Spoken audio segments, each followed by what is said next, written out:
kulan xiiso leh idilkiinba meel walba naga daawanaysaan si toos ah la socotaan page-kiga Faadimo Cabduqaadir waxaan dhaxa wax furfuraba anigu ma furfuraayo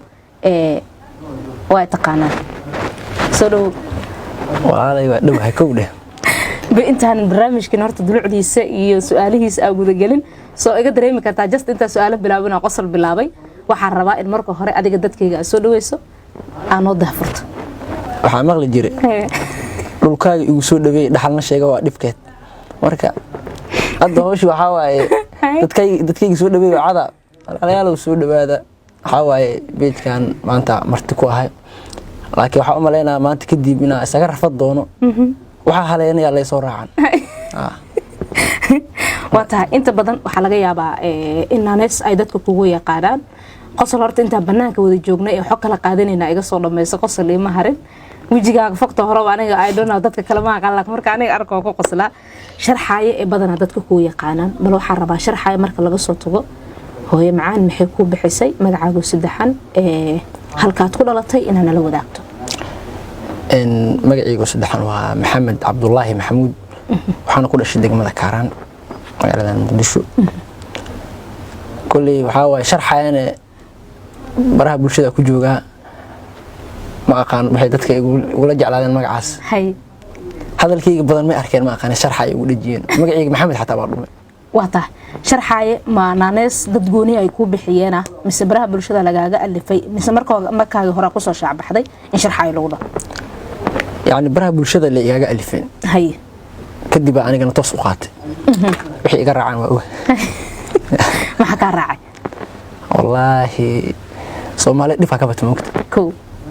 waxa ayaga rabaan ay ku dhiibaan waxay ayaga rabeen waxa waaye ku dirayaan markii waxay iga rabaan yani u badan tahay ka arkaan ay ku leeyeen waxaas noo soo qabo anna waxiga iska jacbursan jiray sidii sharxay qoorta liigu gashay dhab hay kala adiga fujiya ka saa ugu rarin ilaade wata waxaan ka rabaa sharxaye goormee baraha bulshada ku soo beertay baraha bulshada sanada ku jira hay sanada dhax cagaaranahay hay anoo madow soo galwaan cadaaday hay mana aqaan sababta maxaa isbedel soo kordhisay marka wallahi horta kulli baraha bulshada ma aragtay marba si wax loo soo gudbiyo dadka meel u jeedeen laakiin meel kale u jeediyay alaab Carabi iyo Soomaali isku dhex jabsaha ayaa keensaday sidii hore wax loo wadi jiray si ahay marka keenana waxa maleena dadka inta badan inay wax cusub iska jeceliyeen Soomaaliya sidii ku soo wada jeesteen waxa kaliya maanta waxay tahay sharaxaadaas iyo alaabtaas la isbuusay hay taas soo kordhiyay kara wata waxa inta badan baraha bulshada ka aragnaa oo badi aad u haysaa in isbedel ku sameeyay xagga siyaasadda ka faalooto si dadbana waliba ugu faaloota adigoo jacburinaya sidee kugu suurta gashay inaad jacburkaas alifto maxaad ka faa'iido isdhigi kartaa tooshkaas goorma qaadan wallahi horta tooshkaas waxa qaatay markii aan arko ma aragtay social media marba dhinaca ka daaran tahay marka danta waxay kugu qasbi aad doon saaran tahay oo doontana sharci ku xiran yahay dhanka dabaysha u socotay doonta inta badan aadam marka aniga marka arko siyaasadda iyo waxa ka socdo dadka qaar mucaarad iyo muxaafid waxa loo kala baxaa ani marka anoo intaba kala aadin amal la imaada wixii si fani oo kaftana u soo gudbiya wata waxa rabnaa hal iyo labo maadaama hadda markii lagu wareysanayo iyo marka sharxayo tad wax sharxiisid ay laba kala tahay maxaa kamid ah waxa sharxid ma noo dulmari kartaa si aan dadka dib ugu xasuusan horta su'aashaas walaalihi ugu soo noqotay hay dadka waxay dhaan moogtaa marka social media moogtay marka kale laba qof kala tahay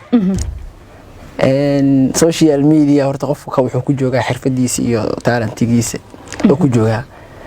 lahajada aan ku hadlana waxa waa dadka aad isaga jecel yihiin yani markii oo asxaabta ala joogana si ay isaga hadla qofka ku soo wacay moogtaa markaas uu leeyahay hello ha sharxay ma asiga waan leeyahay walaalo sharxay saamo hadlaykeen usugu way soo waranay dadana waa qancay marka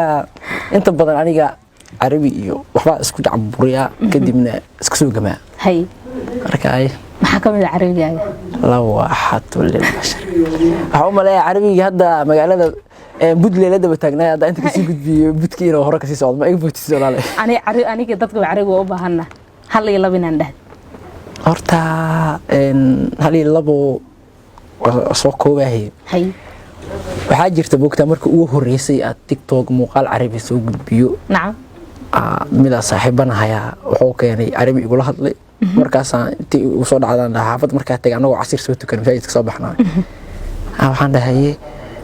ninkii markuu carabi igula hadlay xaafadii igu tagay igu soo dhacdaan waxaan is dhahay bal maaha tiktok iska duubtay maanta waxaasuu kuu sheegay saaxiibkii waxaan dhahay ma u baahan tahay fikirkaas tiktok inaa geliya rabaa mooye ma u baahan la galayo waa soo fariistay cimaamadiida iska soo xirtay wixii aan soo qortay adiga wax yar oo si oo basiida isaga dhahay cirka iska galay kaasna wax kale ma aheene wuxuu ahaay adiga wax yar oo iska faniyeed man ra'a wariiri fal yaqtulu bi sariix wiir qofkii wariiri arko si xaasinimaha u dilo kulaha si degdeg ah u dilo fa inna wariiri kaana xaasidan waa Soomaali Carabi leeyahay sidii marka anigana halkis video anoo laakiin marka muuqaalka duubay nooc kale aan soo duubay muuqaalkii oo iska qarxan arkay marka waxa dadka waxaan rabaa baarti tuub ay soo qoreen saa u galay ilaa hadda waa ku dhex jiro wax iga baxsan wallahi wata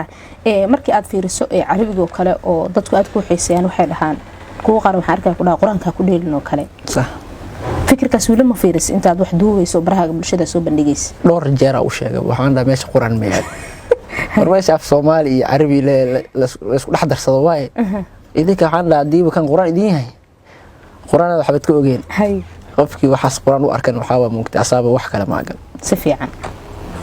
hadaadan kala saari karin maaragtay yani quraankii iyo luqad carabi hadaadan kala saari karin dibkeeda ay leedahay